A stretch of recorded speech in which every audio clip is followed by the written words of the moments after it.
بسم اللہ الرحمن الرحیم۔ نبی اکرم صلی اللہ علیہ وآلہ وسلم کی مدینہ شریف تشریف آوری سے پہلے یہودی جب کفار کے ساتھ لڑتے تھے تو وہ تورات میں سے نعت مصطفیٰ نکال کر اس پر ہاتھ رکھ کر دعا مانگتے تھے، اے بار الہ، تجھے واسطہ ہے اپنے بندے کا جس کی بعثت کا وعدہ تو نے ہمارے ساتھ کر رکھا ہے، آج ہمیں دشمنوں پر فتح عطا فرما۔ تو اللہ تعالیٰ حضور کے وسیلے سے انہیں فتح عطا کر دیتا تھا۔ لیکن جب حضور اکرم مدینہ تشریف لے آئے تو یہودیوں نے جب تورات سے آپ کی نشانیوں کو معلوم کر لیا تو انہوں نے اپنی دنیاوی انا کی خاطر آپ کو ماننے سے انکار کر دیا۔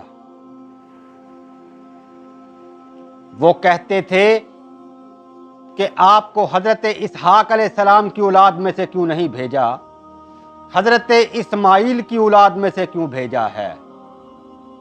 اور پھر وہ جبرائیل علیہ السلام کے دشمن بن گئے کہ اس نے بنی اسرائیل کی نبوت کو بنی اسماعیل میں تبدیل کر دیا ہے، جبکہ جبرائیل علیہ السلام تو احکام الہی کو بجا لاتے تھے۔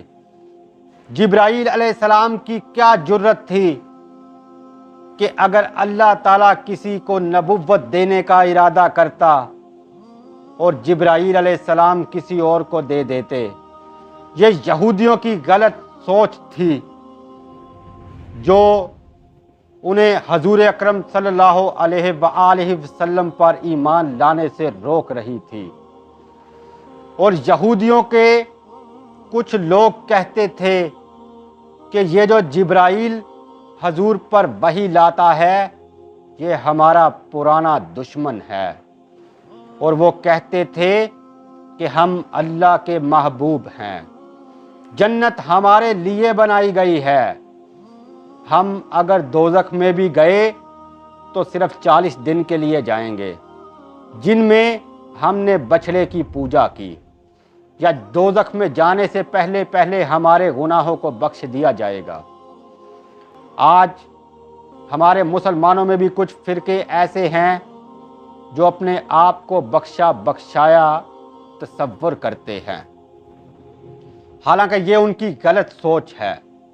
اسی لیے یہود کو اللہ تعالیٰ نے کہا کہ اگر تم اپنے آپ کو بخشا ہوا تصور کرتے ہو تو پھر موت کی آرزو کرو، لیکن انہوں نے موت کی آرزو نہ کی۔